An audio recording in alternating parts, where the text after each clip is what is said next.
Menurut saya ada kejanggalan ya. Terkait apa? Terkait ketika Kejagung mengungkap setidaknya ada permainan minyak mentah yang bahkan merugikan negara sebesar 193,7 triliun. Anehnya seperti apa kira-kira?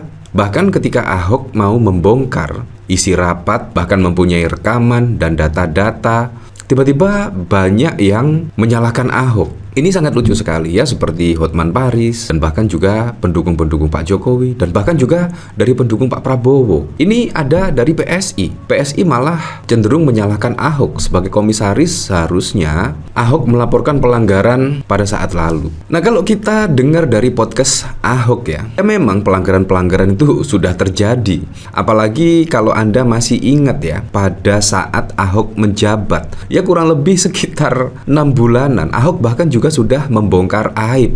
Bahkan ada lobby-lobby menteri dan lain sebagainya. Kalau kita lihat dari sini juga ya, bahkan Ahok bongkar aib direksi Pertamina, gaji, dan lobby ke menteri. Pada saat lalu, pada 16 September 2020, Ahok juga sudah membongkar aib setidaknya di Pertamina. Tetapi apa tindakannya? Tidak ada, karena Ahok hanya sebagai komisaris saja, bukan direksi. Kalau misalkan Ahok sebagai direksi, pastinya akan bisa untuk melaporkan ke KPK misalkan, untuk melaporkan ke kejaksaan dan lain sebagainya. Tapi pada saat lalu bahkan Ahok ketika di podcast ya sudah melaporkan hal tersebut, tetapi juga tidak dihiraukan, tidak digubris dan lain sebagainya. Menurut saya apa yang dilakukan Ahok sangat keren sekali.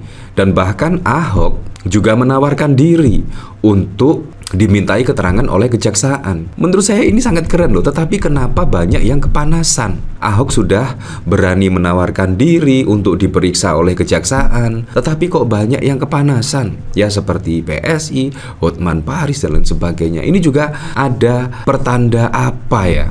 Karena menurut saya niat dari Basuki Cahayapurnama sudah baik, menawarkan diri. Udahlah, menurut saya kejaksaan dipimpin oleh Pak Prabowo sudah bagus lah, menurut saya sudah membongkar terkait kerugian negara di dalam PT Patraniaga. Menurut saya sudah keren lah, dan saatnya juga harus dibersihkan mulai ke akar-akarnya. Ya, seperti halnya Ahok juga harus dimintai keterangan karena pada saat lalu menjadi komisaris, sudah menawarkan diri menjadi saksi. Menurut saya itu sudah keren, langkah yang sangat keren sekali dari Ahok. Tetapi ya Anda tahu sendirilah, pada saat lalu bahkan wah banyak yang mencaci maki Ahok ya. Ini juga sangat lucu sekali. Ini berita pada tahun 2020 yang lalu, artinya sudah 5 tahun yang lalu ya. Komisaris Utama PT Pertamina Basuki Cahayapurnama membuka aib manajemen Pertamina. Berbagai permasalahan Ahok buka, dari mulai melobi menteri hingga persoalan gaji direksi. Pernyataan tersebut Ahok ungkapkan dalam akun YouTube Poin pada Senin 14 September. Ahok mempermasalahkan soal pencopotan jabatan, namun tidak ada perubahan gaji dari karyawan. Dia memisalkan jabatan direktur utama anak perusahaan Pertamina dengan gaji 100 juta lebih dicopot. Masa dicopot, gaji masih sama? Alasannya karena orang lama. Ya harusnya gaji mengikuti jabatan Anda kan, tapi mereka bikin gaji pokok gede semua.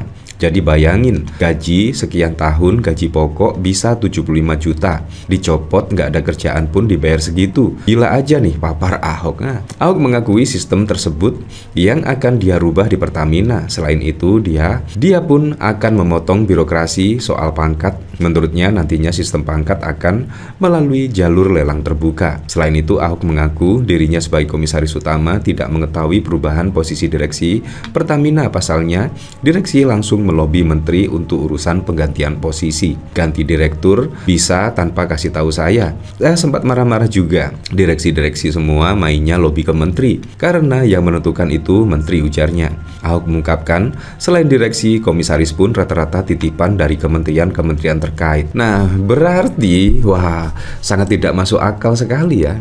Kalau misalkan Erick Thohir, ya Anda tahu sendirilah kalau tidak mengetahui hal ini, dan bahkan juga Pak Jokowi tidak mengetahui hal ini, sangat lucu sekali terkait kerugian negara yang luar biasa besar ya di PT Patra Niaga terkait impor minyak mentah. Karena Ahok bahkan juga mengungkap banyak yang mainnya itu langsung lobby-lobby ke menteri terkait. Nah, ini menurut saya juga harus dibongkar semuanya ya. Ada permainan apa ya? Kalau kita lihat dari sini ya memang seperti itu. Menanggapi video tersebut, VP Corporate Communication PT Pertamina, Usman mengungkapkan pihaknya menghargai pernyataan Ahok karena itu sejalan dengan program restrukturisasi Pertamina. Kami menghargai pernyataan Pak BTP sebagai komut yang memang bertugas untuk pengawasan dan memberikan arahan. Hal ini juga sejalan dengan restrukturisasi Pertamina yang sedang dijalankan direksi agar perusahaannya menjadi lebih cepat, lebih adaptif dan kompetitif, ujarnya kepada CNN Indonesia. Bahkan kalau kita lihat dari sini, wah, PSI Ahok seharusnya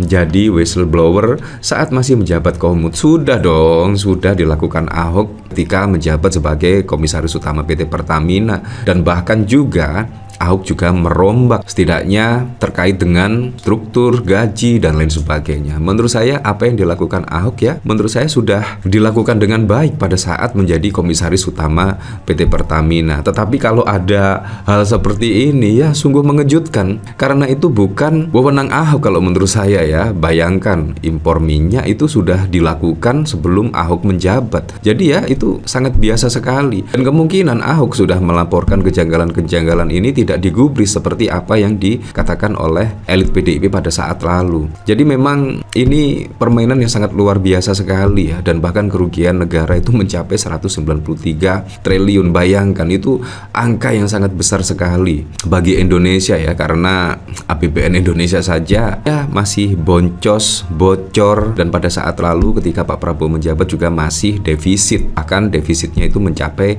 507 triliun. Bayangkan, misalkan hal-hal seperti ini tidak ada ya, kemungkinan juga ya bisa menambal defisit anggaran APBN, dan kemungkinan juga BBM di Indonesia bisa tidak mahal ya. Ya kemungkinan seperti di Malaysia, harganya cuma 7.800 misalkan. Dan bahkan juga keuntungan Pertamina dengan perusahaan BBM di Malaysia itu keuntungannya menurut saya bak langit dan bumi ya. Seharusnya Pertamina menjadi fondasi lah setidaknya bagi pendapatan negara. Tetapi ya Anda tahu sendirilah, keuntungan dengan kerugian, masa banyak kerugian artinya masih tidak untung dong. Ini juga sangat wow sekali ya. Nah, bahkan kalau kita lihat dari sini, dari tweetan singkat aja, di sini Pak Ahok ngomong kalau dari dulu dah maki-maki mereka tiap minggu karena kerjanya nggak becus. Sudah bikin laporan ke BUMN, tapi dia nggak bisa lapor ke KPK karena dia bukan sebagai dirut. Bahkan dia mau diundang kejaksaan dengan syarat rapat terbuka. Ini juga sangat keren sekali ya. Kalau misalkan PSI tiba-tiba mengkritik tetapi belum melihat yaitu podcast dari Ahok, menurut saya juga sangat lucu sekali. Seharusnya dilihat lah, dan kemungkinan juga akan setuju ya, seharusnya setuju sih, karena apa yang dilakukan Ahok ini untuk membuka seterang-terangnya lah apa yang terjadi di dalam PT Pertamina. Menurut saya tidak ada alasan lah bagi siapapun untuk menghalang-halangi Ahok ini diperiksa ke kejaksaan dan akan mengungkap semuanya di situ. Menurut saya tidak ada alasan tidak setuju ya. Ya, tapi selebihnya kita kembalikan lagi ke masyarakat menilainya seperti apa.